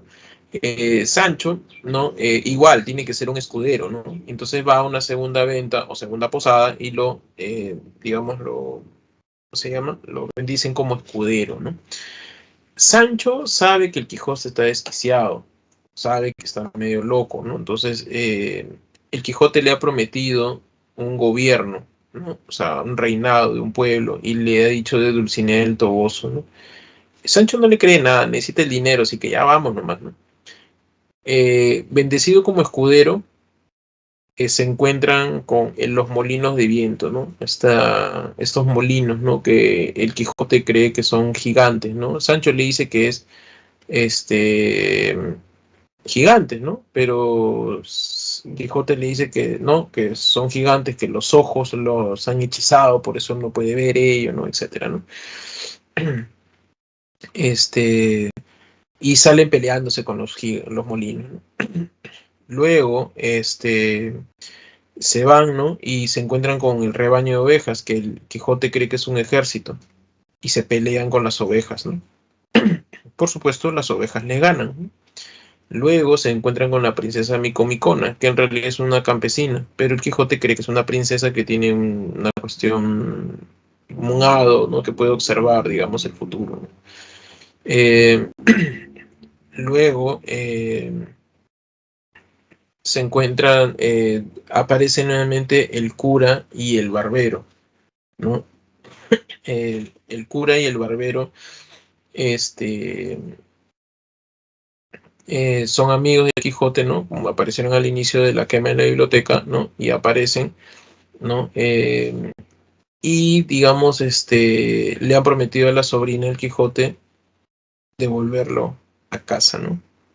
Para ello, ¿no? Lo que van a hacer es traer una jaula, ¿no? Y en esta jaula, digamos, lo van a poner en el camino, más o menos el Quijote va a pasar por ahí, ¿no? Y le dicen que hay un fantasma, ¿no? Entonces el Quijote llega, ¿no? Y le dicen que los ayude, que no pueden trasladar porque hay un fantasma adentro, ¿no? Entonces el Quijote entra, sueltan el pestillo y baja el, la reja, ¿no? Y no, enjaulado lo van a regresar a casa al Quijote, ¿no? Fin de la segunda salida, fin del primer tomo, ¿no? El Quijote es muy interesante porque primero muestra contrastes, ¿no? Antinomias, ¿no? Es decir, oposiciones, ¿no? Que es propio del barroco. El Quijote, que es el inculto, el Sancho inculto, el cura culto, el barbero inculto, el Quijote es idealista, Sancho es realista, ¿no? Pragmático, ¿no? Materialista, ¿no? Hay esos contrastes, por ejemplo, ¿no? Hay el estilo, ¿no? Es el estilo cervantino, que es la combinación de, digamos, tres aspectos, ¿no? Primero, el aspecto del, por ejemplo, el habla señorial, ¿no? O sea, la forma culta, como habla el Quijote, el cura, por ejemplo, son los que tienen educación, ¿no? Y el habla coloquial del pueblo, que son la mayoría de personajes, como Sancho, el barbero y todo el pueblo que aparece, por ejemplo, ¿no? Cómo conciben su mundo, ¿no? Y la forma de hablar, ¿no? Pero también hay uno que es el lenguaje del narrador. Es que el narrador te habla. Cuando tú comienzas a leer la novela, ¿no? Está narrando, hasta ahí normal, ¿ya? Está narrando, ¿no? En algún lugar de la Mancha, ¿no? Sigue narrando hasta que el Quijote llega a la venta. Punto aparte, y el narrador te dice, hola lector, ¿no? Yo soy el narrador, ¿no? O sea, te habla, ¿no? Y te dice, mira, ¿no? Y te comienza a contar, ¿no? O sea, su historia. Dice, bueno, mira, yo no soy autor del Quijote, ¿no? El Quijote, yo un día estaba caminando por tal lugar, ¿no? Y encontré debajo de unas piedras unos papiros, ¿no? Que estaban escritos en árabe, ¿no? Del historiador Cide Hamed de Benengeli, ¿no? Y lo que yo estoy haciendo es traducir. Pero lector, por si acaso, ¿no? O sea, eres un historiador y yo lo estoy haciendo literario, ¿no? Porque las formas son diferentes, ¿no? Y además hay cosas que él no dice y yo sí sé, ¿no? Porque he averiguado también y yo estoy completando la historia, ¿no? Él es un traductor de eso, ¿no? Por supuesto, todo es ficción, ¿no? Es muy interesante porque te habla, por ejemplo, es bien aristotélico, te habla de la poética de Aristóteles, la función del historiador, la función del literato, habla de la novela, te interrumpe varias veces, ¿ah? Esa es la primera interrupción de, de la novela, varias veces, y eso es muy entretenido, ¿no? Porque habla de que la novela es una mentira verdadera, ¿no? Una gran mentira, dice, la novela es una gran mentira porque te hace a ti creer realmente que las cosas, los hechos han sucedido cuando eso nunca sucedió, ¿no? Y bueno, o sea, digamos, ¿no? Todo eso eh, eh, menciona, ¿no? Cervantes, ¿no? A su vez están los cuentos, que como les mencioné, ¿no? La historia del Quijote es como el marco referencial, ¿no? Pero también están los cuentos y los cuentos son muy entretenidos. Los cuentos, hay cuentos larguísimos, hay uno que es Historia del Curioso Impertinente, que tiene como 100 páginas, ¿no? Te lo cuenta así intercalado también, ¿no? Eso hace muy entretenida la novela. Al final de la novela, Cervantes dice pues que está escribiendo la segunda parte del Quijote y que ya pronto va a salir. Bueno, pasan 9 años y eso no sucede, ¿no? Hasta que en 1614 aparece el Quijote de Avellaneda, el Quijote de Fernández de Avellaneda, el Quijote Bamba, el Quijote apócrifo. El Quijote Bamba o apócrifo, digamos, ¿no? Es la, al parecer, porque Fernández de Avellaneda también es un seudónimo, ¿no? Parece que es alguien que no le gustó cómo lo retrataron en la novela de Cervantes, ¿no? Y parece que escribió contra Cervantes en esa novela, ¿no? Porque lo dice también el mismo autor, Avellaneda, ¿no? En el prólogo. Entonces publica, ¿no? Y la gente comienza a creer, ¿no? Que él es el verdadero autor del Quijote, porque lo que pasa es que en ese tiempo no hay esta idea mi autoría, la validez del autor, ¿no? En realidad no, porque muchas obras se publicaban de forma anónima, ¿no? Esa cuestión del autor y la obra, eso más es del siglo XIX, por el culto al yo, ¿no? Yo soy autor de mi obra, ¿no? Romanticismo, pues. Pero en esta época no, aquí lo que buscaban era escribir, ¿no? No importaba el nombre, ¿no? No buscaban eso. Y por otro lado, la gente no estaba, creo que hasta el día de hoy, hay gente que confunde a veces que tú escribes un cuento y piensan que estás contando tu vida, ¿no? Entonces,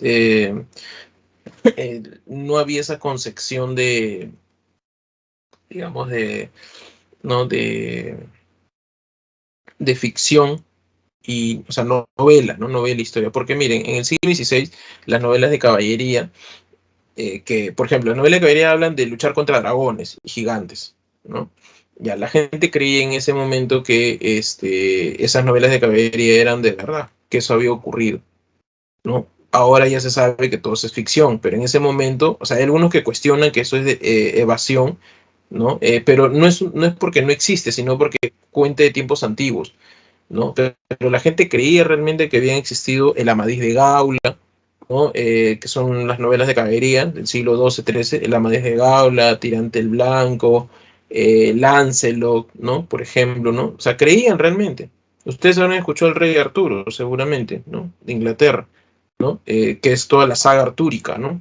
Bueno, hasta el día de hoy no hay ninguna prueba arqueológica, nada, hasta el día de hoy, salvo la literatura, que el rey Arturo haya existido, para que vean, ¿no?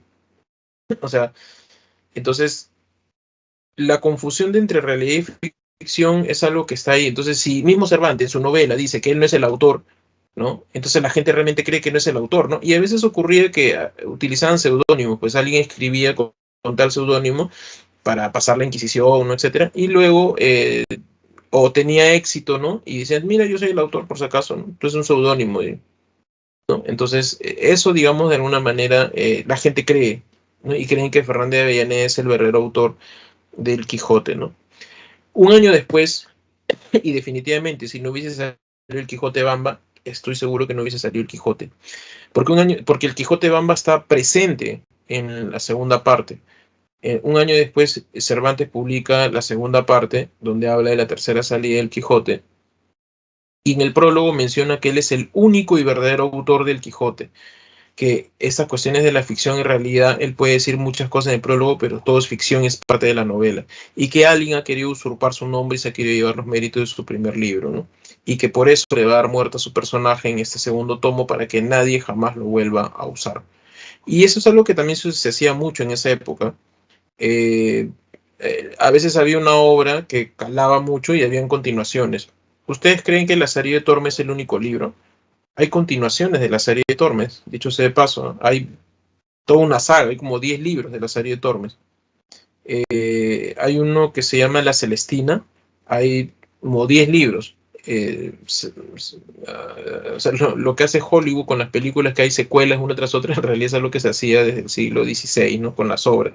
Había mucho éxito, entonces habían una serie de libros, ¿no? Ya. Entonces por eso también se usa el Quijote de Bamba, aparece porque es como que, yo utilizo pues el personaje. Es que no hay esa cuestión de la autoría, ¿no? O sea, todos podían tomar a otros personajes, ¿no? Pero bueno, en la tercera salida, antes de salir, ¿no? El Quijote lo lleva a Sancho a la imprenta, ¿no? Y ahí le enseña que han impreso la primera parte del Quijote, ¿no? Y Sancho se queda sorprendido porque, vaya, ya son conocidos, ¿no? O sea, alguien ha escrito. Y otra vez el elogio, ¿no? A Cervantes, ¿no? Que es un joven talentoso, ¿no? Etcétera, ¿no? Pero Sancho le dice, pero a mí me han dicho que hay otra persona que ha escrito nuestras aventuras. Y Quijote le enseña, pues, el Quijote apócrifo. Y todavía comienzan a leer algunos fragmentos, ¿no? Y bueno, dicen pues que no le llega ni a los talones a Cervantes, ¿no? Este, con ello, le dice, pero mira, Cervantes es grandioso, ¿no? O sea, porque ya escribió la segunda parte de nuestras aventuras. Y Sancho le dice, pero todavía no hemos salido, para que veas la imaginación que tiene, ¿no? Y entonces le dice, ¿y ahora qué hacemos? ¿Qué dice la primera parte? Hay que ver a Dulcinea del Toboso. Entonces vamos hacia allá. Y tratan de cumplir lo que dice Cervantes, ¿no? Cuando están yendo, Sancho está cambiando su psicología, porque recuerden que en el primer tomo Sancho no le cree nada, ¿no? El gobierno, Dulcinea, ¿no? Pero ahora Sancho está cambiando porque le dice a cada rato al Quijote, ¿cuándo me vas a dar mi gobernación? Mira, vamos a ver a Dulcinea el Toboso. Quien ve a Dulcinea es Sancho. Están yendo por el bosque y ve a una campesina, Aldonza Lorenzo, y Sancho le dice, mira, esta es tu Dulcinea. El Quijote se queda sorprendido. ¿Quién es? Ella, pues, verdad, ¿no? Y se acerca, ¿no? Luego siguen el camino, ¿no? Por el bosque igual, ¿no? Y se encuentran con el carro de la muerte. El carro de la muerte es una compañía teatral que estaban disfrazados, demonios, duendes, ¿no? Estaban yendo pues a representar, ¿no? La obra, una obra del Apocalipsis, ¿no? Pero ellos creen que se han salido del inframundo. Pero ellos les dicen que son actores, pero ellos no entienden, ¿no? Ni el Quijote ni Sancho, y comienzan a pelearse con ellos, ¿no? Por supuesto terminan golpeados, ¿no? Se van, ¿no? Y aparece el Caballero del Bosque, o el Caballero de los Espejos, que no es otra persona más que un amigo del Quijote, Sansón Carrasco, ¿no? Sansón Carrasco le ha prometido a la sobrina del Quijote retornarlo a casa. Lo reta a duelo, se disfraza de caballero, ¿no? Lo reta a duelo y el Quijote acepta, porque es un caballero también. ¿En qué consistía? Cada uno en su caballo, cada uno con su lanza, se acercaban y hasta que bote al otro, digamos, encima del caballo, ganaba, ¿no?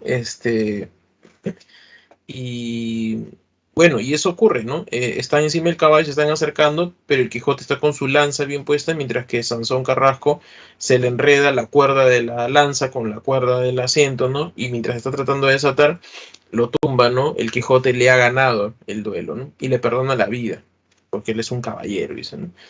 Se marcha y se va hacia la cueva de Montesinos, donde el Quijote entra, es una cueva, ¿no? Se echa a dormir, ¿no? Tiene pesadillas, demonios, ¿no? Y cree que ha descendido al infierno, ¿no? Parodiando a Ulises, a Odiseo, ¿no? A Dante, ¿no? Luego se encuentran con la cabeza encantada, que le dice que va a regresar a casa, ¿no? Luego van hacia la ínsula Barataria, ¿no? En ese lugar había un carnaval, una fiesta, la festividad, y estaban proponiendo, siempre escogen un rey y una reina, ¿no? Un carnaval. Y en ese año habían decidido que iban a escoger un rey por un mes, ¿no? O el primer extranjero que llegue. ¿Y quién llega? El Quijote. Y lo nombran rey al Quijote, pero Quijote no acepta y se le debe una gobernación a mi escudero. Y Sancho se convierte en rey. Tiene la potestad por un mes, ¿no? Y Sancho se vuelve un dictador, ¿no? O sea, comienza a despilfarrar dinero, ¿no? O sea, realmente un dictador que lo derrocan al Sancho. Y luego nuevamente aparece Sansón Carrasco, pero esta vez disfrazado del Caballero de la Blanca Luna. Y en este, ahora sí se asegura que no se enrede nada, ¿no? Este Sansón Carrasco, ¿no? Y lo tumba al Quijote, ¿no? Lo va a tumbar al Quijote y ¿no? Él lo va a tumbar, ¿no? Y, y le perdona la vida. Le dice, caballero, retorna a casa, cumple tu palabra, ¿no? Y el Quijote hace caso, pues, ¿no? Retorna a casa el Quijote, cae enfermo, hace su testamento y muere. Antes de morir, está echado en su cama, ha recuperado la razón el Quijote. Le pide perdón a Sancho que está ahí al pie de su cama por haberle arriesgado su vida, ¿no? Eh, es la sanchificación del Quijote, ¿no? Pero el Sancho, al parecer, se ha quijotizado, porque le dice, pero amo, tú te vas a recuperar, vamos a ir a pelear contra dragones, contra los gigantes, ver a Dulcinea del Toboso, ¿no? Se ha producido la quijotización del Sancho, ¿no? Bien, acá están los temas, el contraste entre el idealismo del Quijote y el pragmatismo de Sancho, ¿no? Combatir la afición por las novelas de caballería, ¿no? La lectura, ¿no? Luego, intercambio de psicologías que les he mencionado, ¿no? Bien, ¿alguna consulta o pregunta, por favor?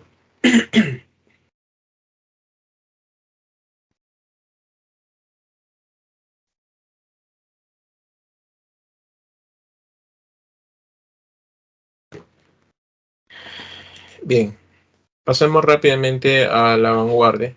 Bueno, ya expliqué lo que es la vanguardia, ¿no? También, ajá, es el mismo caballero, Sansón Carrasco. Sansón Carrasco, sí.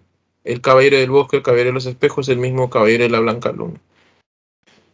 La vanguardia aparece en este periodo de entreguerras, ¿no? Y es un periodo donde aparecen muchos sismos, futurismo, cubismo, surrealismo, dadaísmo, creacionismo, ultraísmo, entre otros, ¿no?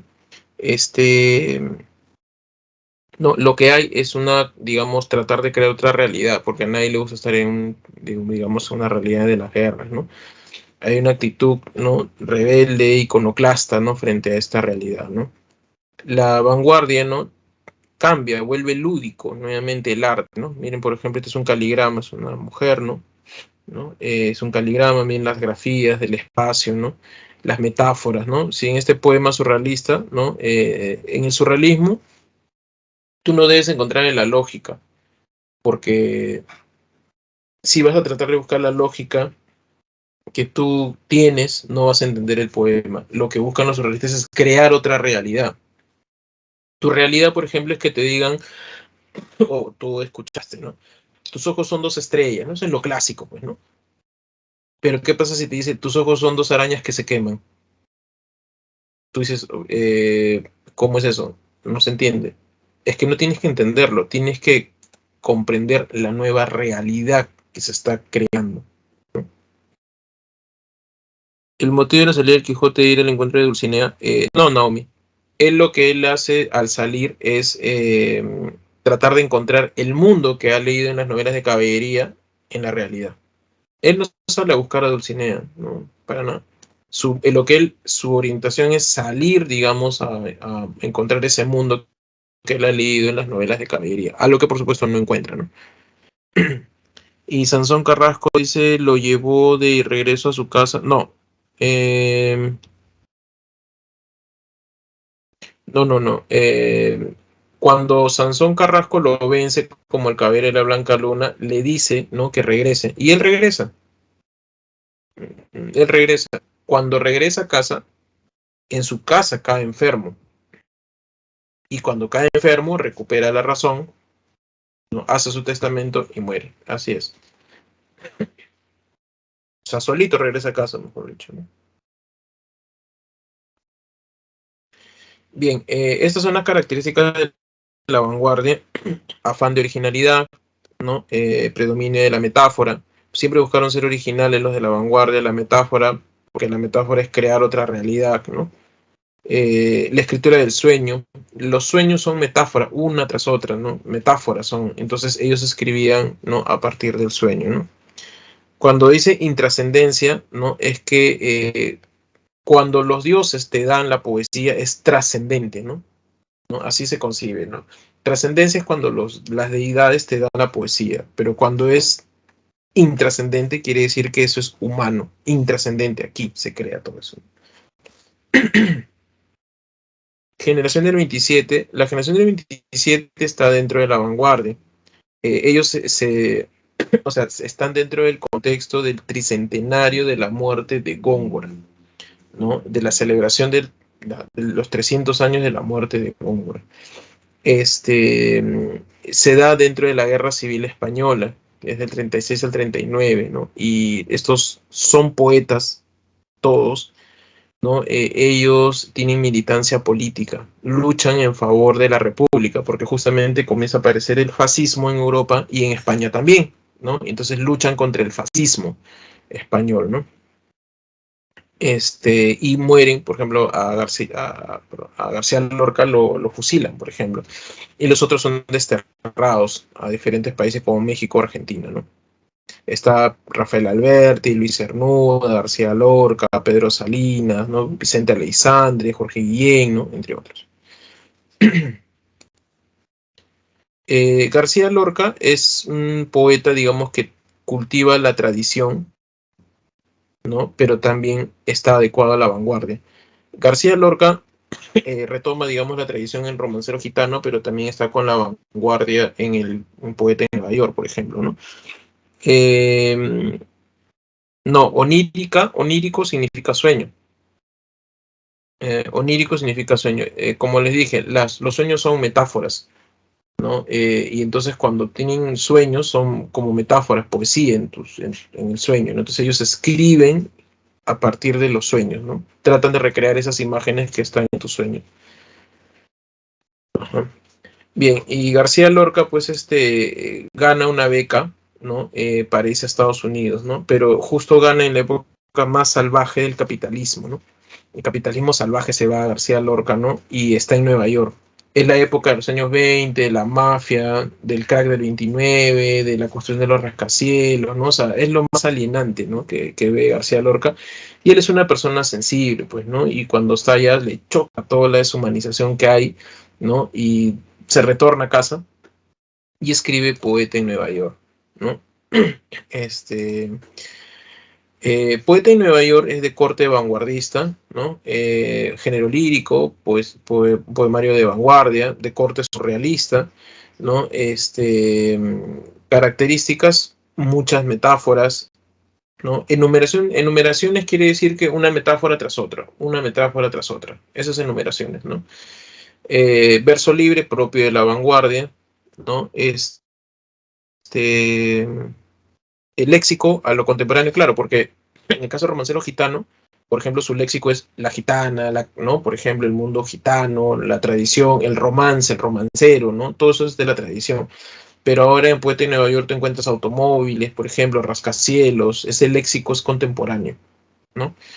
El tema, la denuncia al consumismo y la enajenación del hombre de la sociedad capitalista y materialista, ¿no? Eso, ¿no? Hay en el comentario dice, hay asociaciones insólitas, porque es surrealista, ¿no? Hay asociaciones insólitas, ¿no?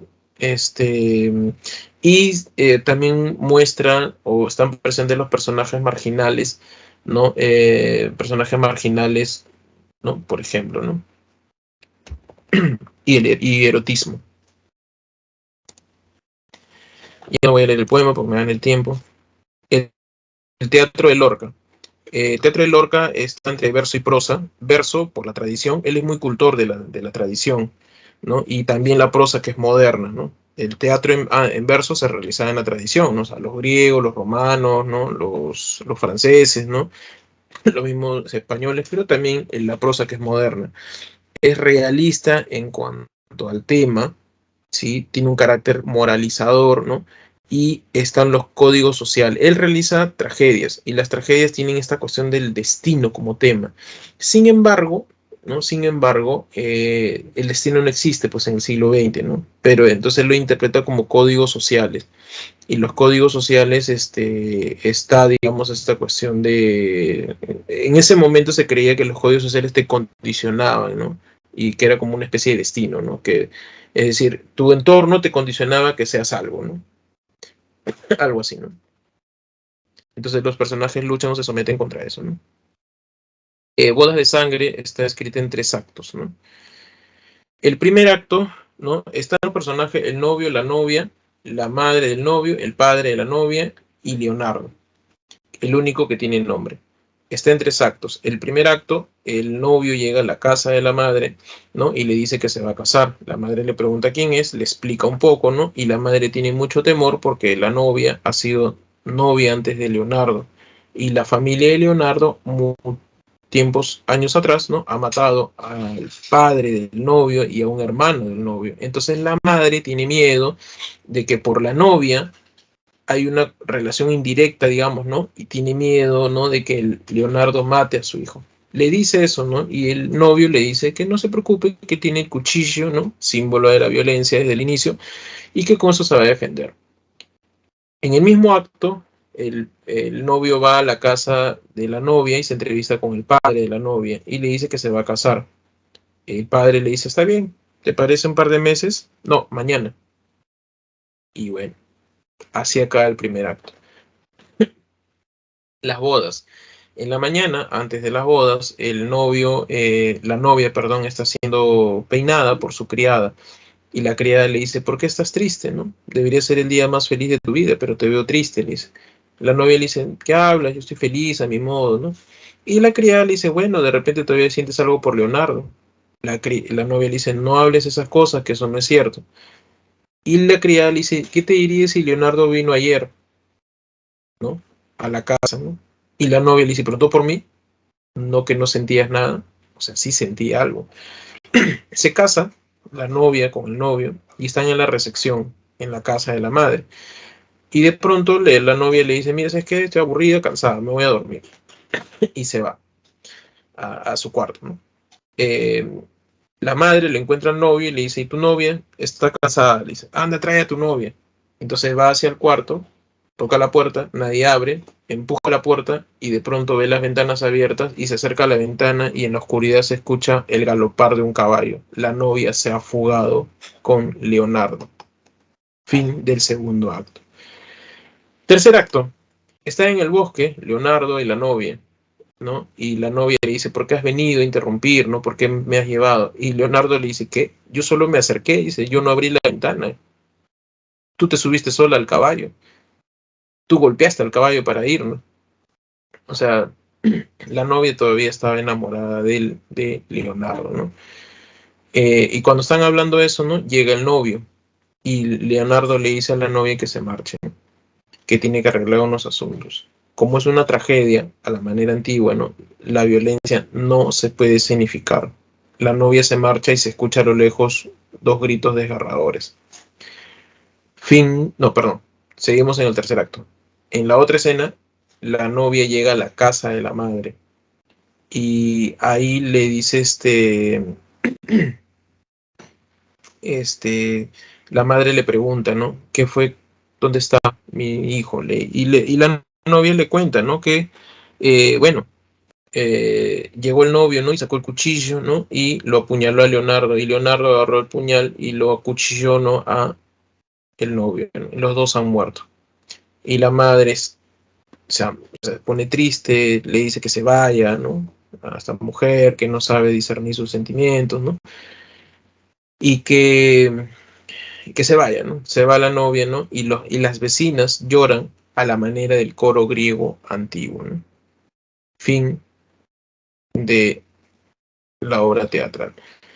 El tema, el amor apasionado y trágico, ¿no? El honor, la violencia, ¿no? Eh, Está algunos comentarios, el deber y el querer, el deber de casarse, pero ella quiere, ama a Leonardo, ¿no? ella rompe los códigos sociales, ¿no? Luchan contra esos códigos, ¿no? Por ejemplo, ¿no? Eh, la violencia está presente desde el cuchillo, ¿no? Que aparece, ¿no? Y las vecinas, como el poro griego antiguo, ¿no? Bien, por último, para terminar, la poesía hispanoamericana, que ya hemos explicado también todo ello. Neruda, ¿no? Está, digamos, ¿no? Es el poeta pues, que gana el premio Nobel, ¿no? Él tiene varios periodos como poeta, ¿no? El que nos interesa es el periodo de iniciación donde publica 20 poemas de amor y una canción desesperada. El poemario, cuando se publica, causa mucha conmoción porque es un periodo, digamos, donde él, ¿no? O sea, es un gobierno conservador el de Chile en ese momento, ¿no? Y de pronto aparece un poema, un libro que habla pues sobre el desamor y un poco de erotismo, ¿no? Es un libro que rompe esquemas en ese momento, ¿no? A mí particularmente Neruda me parece en ese poemario fresco, natural, ¿no? El otro libro, el de Residencia en la Tierra, que muchos elogian, ¿no? Me parece que, o sea, lo que pasa es que Neruda crece en una etapa modernista con ciertos aires de vanguardia, y creo que esa hibridez es lo principal. Residencia en la Tierra es un poemario más surrealista, más de vanguardia, pero yo creo que él asume la vanguardia, no es un vanguardista, ¿no? Porque él cada vez que vuelve a esta escritura más simple, como las odas elementales, por ejemplo, mucho más adelante, también, ¿no? Es el Neruda fresco, natural, ¿no? Y es lo mismo que ocurre acá. 20 poemas de amor, contrariamente al título, son en realidad poemas de desamor, ¿no? El tema es el fracaso de la comunicación, ¿no? El amor asociado a la lejanía, el fracaso de la comunicación, ¿no? Y todo está vinculado al mundo de la melancolía y la naturaleza, ¿no? Lo que pasa es que el poemario es un poemario de desamor. El poeta ha perdido esa complementariedad con la amada, ¿no? El poemario es una melancolía del desamor. O sea, ellos ya no están ya. Así de sencillo, ya no están. Y lo que el poeta busca es que mediante la poesía volver a tener comunicación con la amada, pero la poesía no logra eso. Él la está olvidando. Al principio está muy presente, cuerpo de mujer, blancas colinas, muslos blancos, ¿no? Pero la mujer se va metaforizando en la naturaleza, a su vez se está alejando, ¿no? Y en el poema 20, ¿no? Eh, a medida que van pasando los poemas, ya no se le escucha, por eso dice me gustas cuando callas, ¿no? Porque no, ya no habla. Y en el poema 20 voy a escribir los versos más tristes esta noche, porque en un momento dice, ya yo la quise tanto, ya lo olvidé. Se ha olvidado de la amada ha sido de su recuerdo. Por eso hay un grito desesperado que es la canción desesperada, ¿no? Otros temas, la melancolía, la mujer como naturaleza, el paisaje del amor, el paisaje social del amor, el estilo, ¿no? Es un estilo de verso libre, ¿no? Elementos neorrománticos, ¿no? Por ejemplo, ¿no? Y la complementariedad que les mencioné, ¿no? Justo a tiempo. Ahí están las claves, chicos. ¿Alguna consulta, pregunta, por favor?